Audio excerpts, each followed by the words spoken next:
London Heathrow, host to 78 million passengers, nearly 500,000 flights, and one very unusual animal reception centre. Animals passing through Heathrow come here to be checked in. Come on in. Hey guys. I missed you, haven't seen you all day. Also known as the Ark, it's equipped to welcome almost any species through its doors. We're out. From reptiles and livestock to pets and predators. It's up to the Ark to make sure everyone is clear to enter the country. Full of energy, that's always a good sign. More than 200,000 animals passed through last year alone. And its dedicated team of over 40 staff are on hand every hour of every day. Come on, kitty. That's it. And are always prepared to expect the unexpected. See the spines of the teeth. Today on Animal Airport, Just care for your fingers, please. the staff get a treat with an exotic shipment. You don't get to be up this close with animals like this anyway, really, other than this place. It's really cool. Apprentice Hayley is getting hands-on with some of the larger visitors. I'm nervous because I feel like I'm going to get my feet squished. And there's a hold-up for transatlantic traveller Ella the Labrador. I just really want my dog. I just want to go home.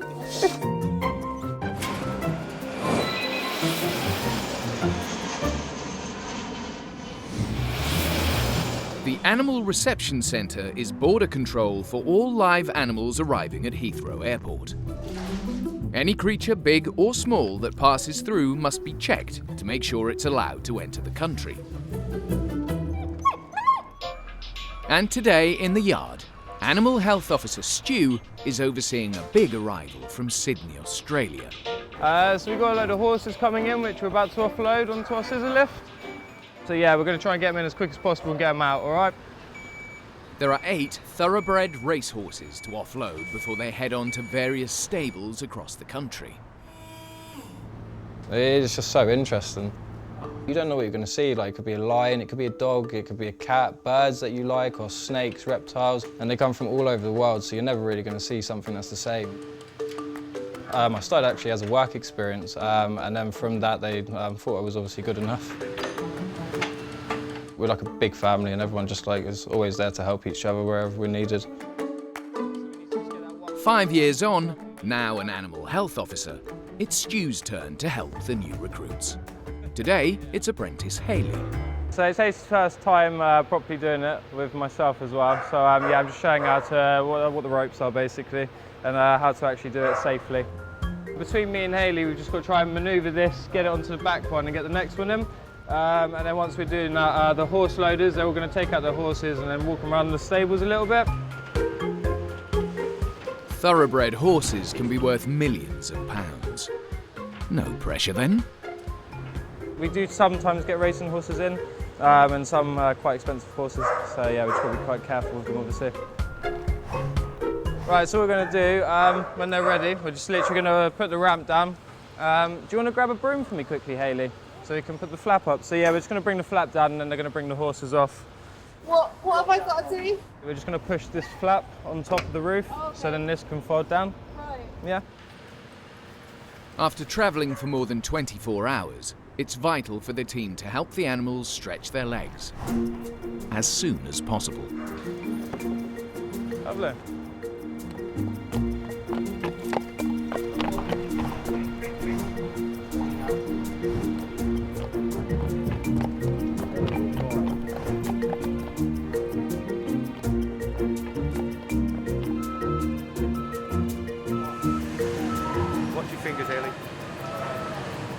I'm nervous because I feel like I'm going to get my feet squished.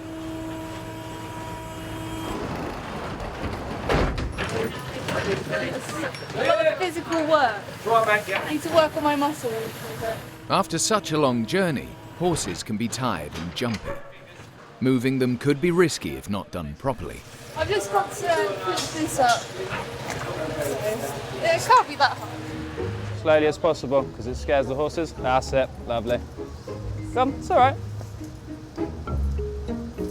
That's it, there you go. Want to do that bit? Sorry. Hold up, there you go.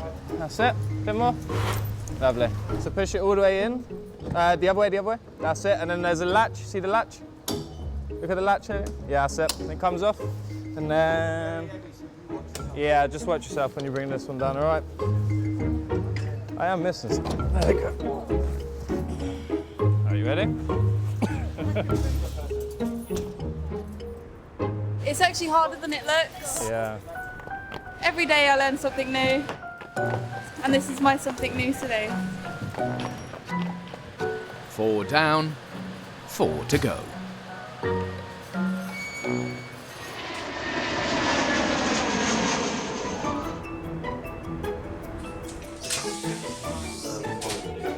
At the centre's reception, Admin Officer Mel is trying to track down another group of long-distance travellers.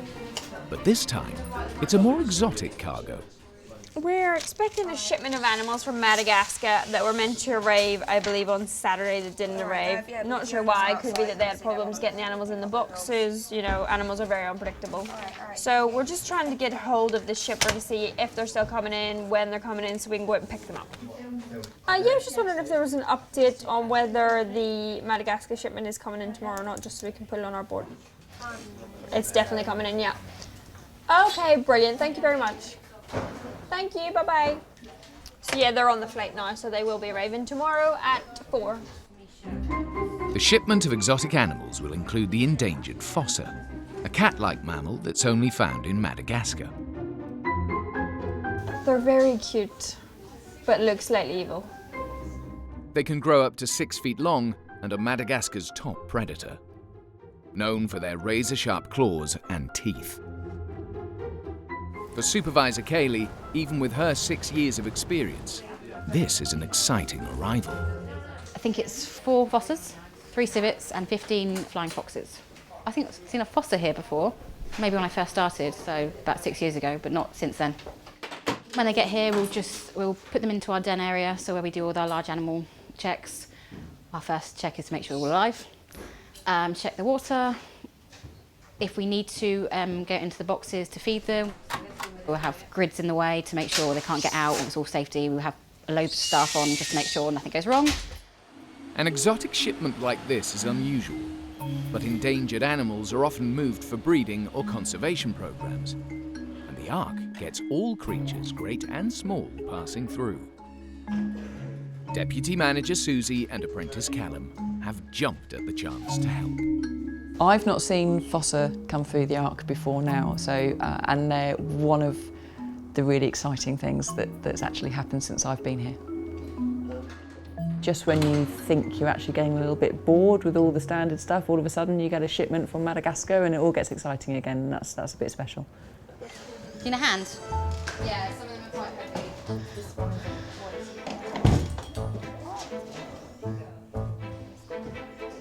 But the long journey seems to have left one fossa a bit jet-lagged. Oh, he's in that corner. Really, yeah. Whoa. Apparently this one's been a bit grumbly already. A bit vocal, so we just have to be cautious. But with wild animals, we're cautious anyway, so. Where are we going? The den, was it? Yeah. So it should be all 15 flying foxes in here. Can you hear them? Oh, wow.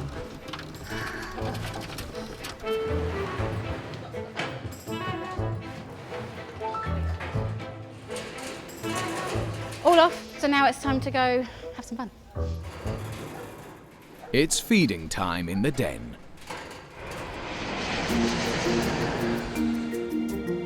Heathrow sees more than 25 million business travellers every year, including plenty of the 4-legged variety.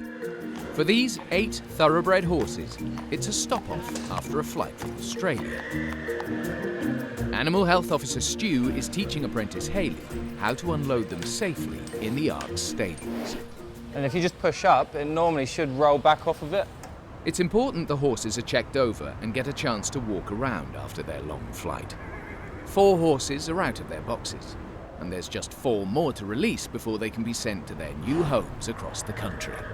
Right, you ready this time? Yeah? I'm not. There's the other side, I wasn't ready myself. Go on, it's all right, go on.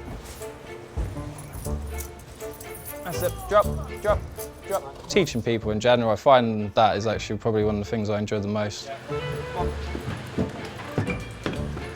Because like, you actually feel like you're gaining something from it. Like you can see the difference in things that you're teaching people, so it's quite interesting. It's doing really well, actually. Oh, doing really well. I didn't realise how many hazards there were. Squished by a massive box or kicked by a horse. You want to jump on that side for us, hey, whenever you're ready? Oh man, I'm roasting. Really, really hot. Right, I'm gonna go back, all right? Now the horses are offloaded. Each one has to be checked that they're disease-free and here legally before they're allowed to enter the UK. Once it all complies, we can actually start loading them up onto their horse boxes. So all in all, it should only take about half hour, 45 minutes for us to get it all sorted, hopefully on a good day.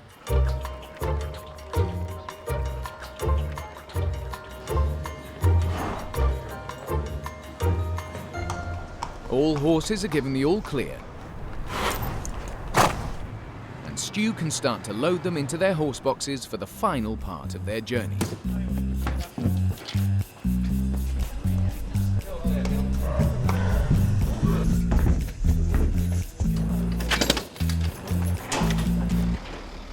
All horses are gone now, so literally all we've got to do is just clean out the stables and all the poop all over the floor. Hayley done really well today as well, so yeah, no injuries and it's all safe and everyone's happy. Job done. 8 more happy travellers safely on their way. But the work never stops at the Ark. They can see as many as 100 animals a day. A typical traveller is Ella, a Labrador from Texas heading for her new home in the UK. Apprentice Erin is charged with making her feel at home. So this is Ella Mia. She's come from the US. We're just going to get her into her kennels there because she's been on a long flight. They can be quite stressed. You know, they might be quite thirsty as well. So and they generally do really need the toilet as well. So it's good to get them out as quickly as possible. In the waiting room, Ella's owner Tiffany can't wait to see her dog after more than a day apart. So I work for a company that has an office here, so I travel back and forth between Texas and Bristol, in the United Kingdom. And my dog is moving over here to be with my partner's parents while I'm traveling. And so we left yesterday from Texas, and we've been, like I said, we've been awake for about 24 hours, and the dog's been in her kennel about 24 hours, and we're just eager to get her. The UK is rabies-free. So before pets can be reunited with their owners, it's crucial their record is checked for vaccinations against rabies and other diseases, and that it matches with the ID number on their microchip. Every dog has to be chipped to pass the pet travel scheme. So when we read the chip, we'll write down the paperwork. It'll be taken over to the office, and they'll make sure that everything corresponds with the vaccinations and things. Poor Ella had problems with her ID before she even got on the flight. Her American chip would not work in the UK, so she had to be chipped a second time, and then she had to be given a rabies vaccination after the second chip. So she's been rabies vaccinated twice, chipped twice, and now wormed, and she doesn't even have any worms. Yes, it's been quite a process with all the paperwork and the expense, and I just really want my dog, and I just want to go home. But all those documents that took so long to get seem to have gone missing somewhere between Texas and London. If they can't be found, there's no proof Ella isn't carrying rabies, and she'll be sent straight to quarantine for several months. I'm just quite anxious and ready for them to figure out what they need to do to get me my dog. For Ella and Tiffany, the journey's not over yet.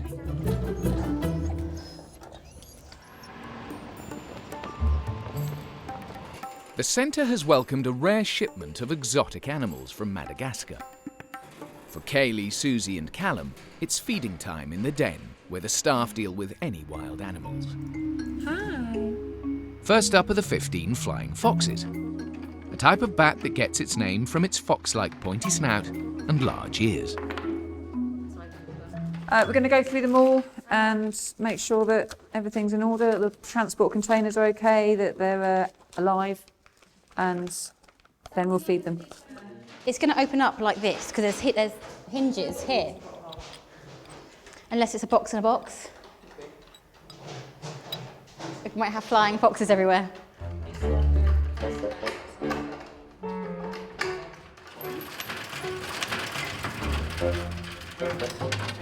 Oh, their faces are really cute. They're really cute, aren't Yeah. Careful your hands. Yeah. Don't want you getting bitten. Luckily for the staff, the animals are in a cage inside the boxes, but they still need to be fed.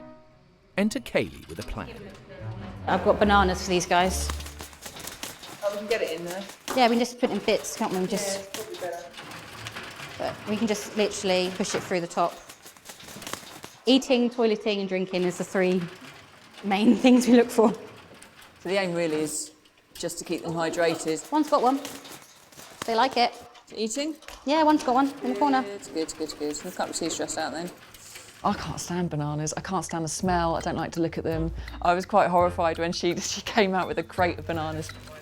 And the bats kind of stink anyway. It's like my worst nightmare, this. Next up are the striped civets. Shy nocturnal mammals found only in the forests of Madagascar. The problem we have with opening these is I don't know exactly how they're constructed, so I don't know if I'm opening the box completely or not. I'm assuming, no, there is. Ah, lovely. These cat-sized carnivores Hi. have a stocky body and dark stripes. They're very cool. I've never seen a civet before. It's one of the perks. You don't get to be up this close with animals like this anyway, really, other than this place. Just like the flying foxes, the civets have to be fed from a safe distance. And today, it's mice on the menu. I'm just going to feed the civet. I don't want to get bitten, so using tongs. Oh, he's right there. Yeah, he's got it. He's got it. Wash down with some water. Hopefully these guys are hungry. Oh, he's there. He's right here. Look, come on, I can see you. Take it. Please. So let's try the other guy. Yeah, he's got it. He's got it. Okay, so now we've got to do the fossa. Fossa.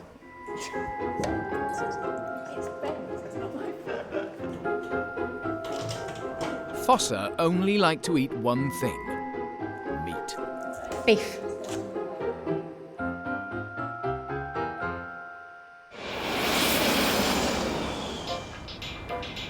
From Madagascan mammals to precious pets, Labrador Ella is still waiting for the all clear to be reunited with owner Tiffany after her paperwork went missing en route.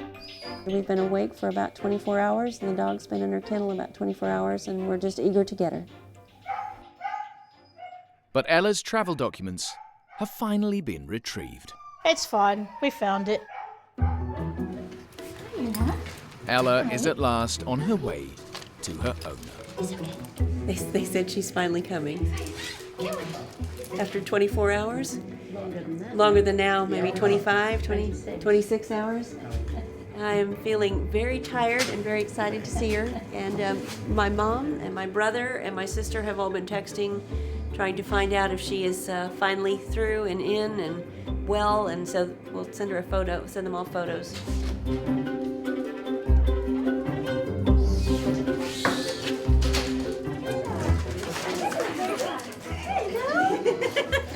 One happy owner and one very happy dog. I think she's happy. She's been to the toilet, but by all means take her out so you know again if you need to. I think she heard you. Okay, thank you. And the bedding as well. And like I said, she has eaten her food as well, so. Okay. But by all means take her off. Okay. She can go again. Yeah, bring the box outside. Okay, thank you very much. You're welcome. 2 months later, Ella is loving her new home in Bristol. She's happy, and I think she really enjoys being here, enjoys all the attention. She gets lots and lots of love, lots of walks. She's happy to be an English dog. I wouldn't fly her anywhere again, would you? Oh, yes. You would? Well, you filled in the paperwork.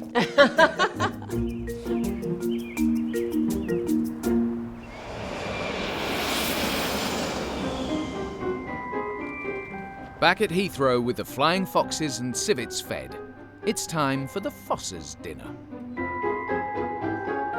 Raw meat is the only dish for a discerning Fossa. Not sure how much of the beef to give these guys, but split 3 boxes between 4.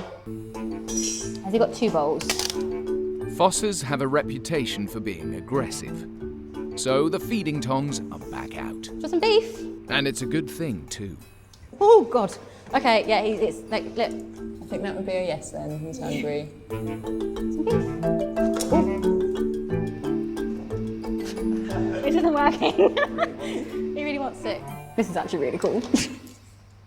We weren't quite expecting them to be reaching their arms through and grabbing the food out of the tongs, but that was really amusing to see. Oh, yep, he's very hungry. We look after them and check them, but actually feeding them and seeing that kind of reaction, seeing them pretty relaxed, pretty like showing normal behaviours is quite nice. I really want to touch his hand. I won't. I know. I just think so. There, we want to high-five him, which would be a stupid thing to do. At last, apprentice Callum gets his turn. So I'm just feeding the fossa. Let's see if you can get yeah, there you go. There you go. How's that working out for you? Not too well.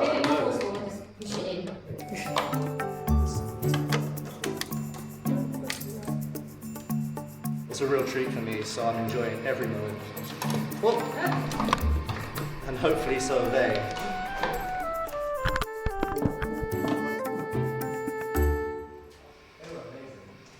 Yeah, that was one of those moments at work where you go home and you go, oh, that was really cool. People don't generally come home from an office job like that. Just shut them down for a few hours so they get a bit of peace and quiet. Turn the lights off and just leave them to it for a while. After a good night's sleep, the Fossas will head off on the last leg of their journey.